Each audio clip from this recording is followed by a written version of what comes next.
mes chers et bienvenue en ce lundi 3 juillet pour le 27e rendez-vous AFA, Anacarte, formes et archétypes. Et aujourd'hui c'est un jour spécial parce que nous sommes également le jour de la 6e pleine lune de l'année. 6e gardienne qui nous parle. Alors là vous voyez les cartes sont inversées et aujourd'hui c'est suis-je, moi suis-je, ma question existentielle dans le monde momime, quelle place je fais à mon âme, à ma mission d'âme, au sens de mon existence. Alors elle rappelle cette gardienne et puis je ferai le tirage juste après des petites infos astrologiques qui me paraissent très importantes. Elle rappelle qu'il faut chanter et rire avec la gardienne du Heyoka. C'est vraiment le moment de l'année où vous êtes arrivés, nous sommes arrivés à un point où nous pouvons commencer à nous raconter notre histoire.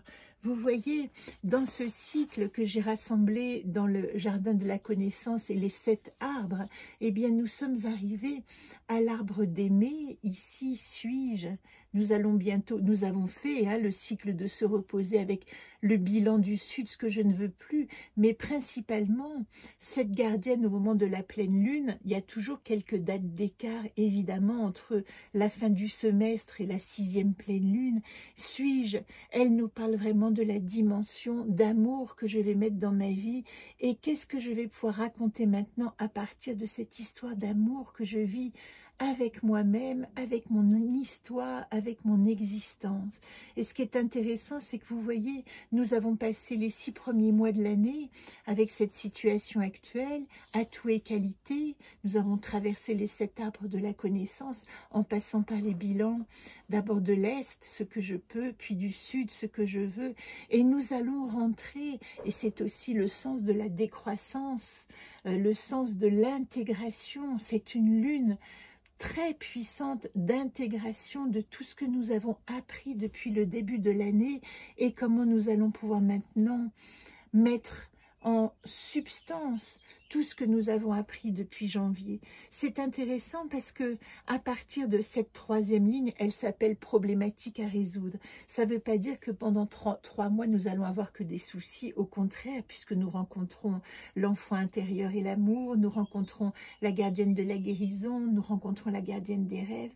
Mais là, c'est plutôt cette mise en garde qui dit à partir du moment où je suis rentrée dans un chemin, je vais vérifier que mon chemin est juste dans le bon, dans le bien et dans l'amour que je porte. Et c'est plus que jamais aujourd'hui que nous pouvons être invités à faire ce bilan. Alors, je vous le dis un peu rapidement, mais nous allons quand même faire le tirage. C'est intéressant parce que je me rends compte que dans l'agenda, si vous l'avez, à cette page de la pleine lune, 6e pleine lune, il y a des 10 préceptes à adopter dans ce mois de reconnaissance et de gratitude. Et ce qui est intéressant, c'est que normalement, la gardienne de la gratitude, c'est la 12e. Et ce texte est tout à coup venu ici dire il y a une nécessité d'activer la reconnaissance. Et c'est intéressant pour moi parce que ce matin, la méditation que j'ai choisie était justement la méditation sur la gratitude et qui m'a fait grand bien car je suis sortie de ces 4 jours de quasi-coma qui suivent la chimio et aujourd'hui, je sens que toutes mes cellules reprennent vie et j'ai envie de partager ça avec vous, cette reconnaissance du plaisir de se sentir vivant et d'aller dans son chemin. Alors nous sommes toujours avec Néris et ça c'est intéressant aussi parce que Néris va nous accompagner encore toute cette semaine et Néris il est très associé à cette pleine lune parce que nous sommes dans une pleine lune évidemment en cancer, le cancer, l'eau, la lune, l'enfant, mais avec, pardon, le soleil est en cancer, c'est bien ce que je veux dire, nous sommes au mois de juillet, mais la lune elle est en Capricorne à 11 degrés, la lune c'est la terre, Saturne, le père, la réflexion.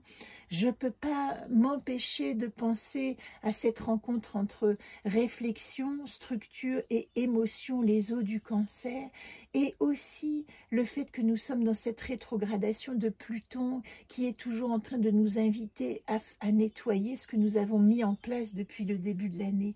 Le thème, c'est vraiment la tribu, et ça correspond tellement à Néris. Je vous invite vraiment à répondre à cette question. Je suis de la famille de...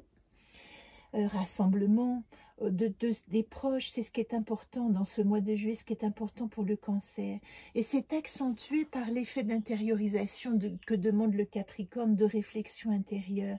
Donc on n'est pas obligé là d'aller dire et d'aller, si on a des émotions, d'aller les exprimer à l'extérieur, mais ce serait plutôt le moment au contraire de les intérioriser et d'en profiter, de profiter de ces afflux, de ce Mars aussi rétrograde en Lion, vous voyez, qui est activé pour énergiser l'eau qui va nettoyer, l'eau intérieure qui va drainer, un flux comme un jet d'eau qui va nettoyer les dernières scories.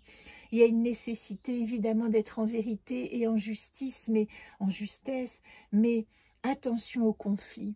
L'important, ce qui est très important de se rappeler pendant cette quinzaine, c'est le rapport entre Vénus et Mars qui, vous voyez, Vénus et Mars se sont rapprochés à presque être identiques à 3 degrés, et tout à coup Vénus a entamé une rétrogradation.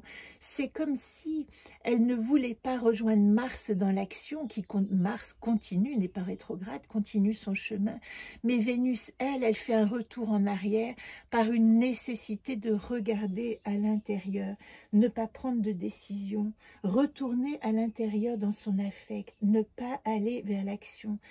Et il y a aussi une donnée que j'ai retenue dans le discours d'une astrologue qui m'a plu, c'est l'idée que ce qui se passe à l'extérieur, vous voyez, toute cette violence et même tout ce qu'on peut subir et vivre, n'est pas forcément le reflet de l'évolution qu'on vit à l'intérieur.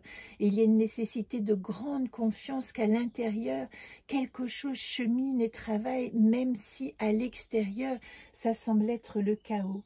Ça, c'est très important parce que la lune noire qui est aussi en Lion, hein, nous avons vraiment une rencontre. La lune noire va changer bientôt de signe, mais elle finit son cycle en Lion. Et quand une planète finit son cycle, et là, c'est pas une planète, c'est un centre vide, c'est le point orbital de la Lune, mais vide, qui permet de comprendre comment la Lune tourne en ellipse autour de la Terre. Et ce point fictif, il est indispensable parce qu'il parle en fait de nos fantasmes. Il parle une Vénus en Lion, elle dit comment je vais mettre ma puissance au service de mon ego, mais pour aimer et pour être plus généreux encore, et non pas pour devenir un tyran et un gourou et faire venir les foules autour de moi. Alors je vous parlerai aussi, mais ça le 17 juillet, c'est très important, du changement d'axe Bélier-Balance. Mais pour conclure, c'est quand même important de comprendre que nous finissons 18 mois d'axe des nœuds lunaires qui tournent, eux, rétrogrades par rapport aux planètes. Donc nous sommes en Taureau-Scorpion, et le 17 juillet, nous allons rentrer en Bélier-Balance. Vous voyez, nous reculons, entre guillemets, alors que les planètes avancent. Parce que cet axe, ce n'est pas... c'est un axe, c'est exactement le mot. Ça nous montre quelle direction à prendre et quelle direction nettoyer. Et on dit aussi que ces axes, ils ne sont pas opposés, mais ils nous permettent de comprendre. Par exemple, pendant toutes ces 18 mois du Taureau et du Scorpion qui viennent de s'écouler, nous avons dû nous mettre à nu, nous dépouiller. Le Scorpion, c'est vraiment mettre à nu sa chair pour que la matière soit nettoyée absolument et que nous puissions semer dans une terre fertile. C'est ça qui nous a été demandé. Et alors que nous arrivons à ce temps de l'année de décroissance des énergies, eh bien nous rentrons dans l'axe Bélier-Balance qui va nous dire: comment est-ce que moi, mon identité va pouvoir rentrer dans la notion de relation avec le monde? Ça, c'est très important. Alors, je vais m'interrompre là parce que j'ai une visite et je vous referai le tirage un petit peu plus tard. Je vous dis à tout à l'heure dans une deuxième vidéo.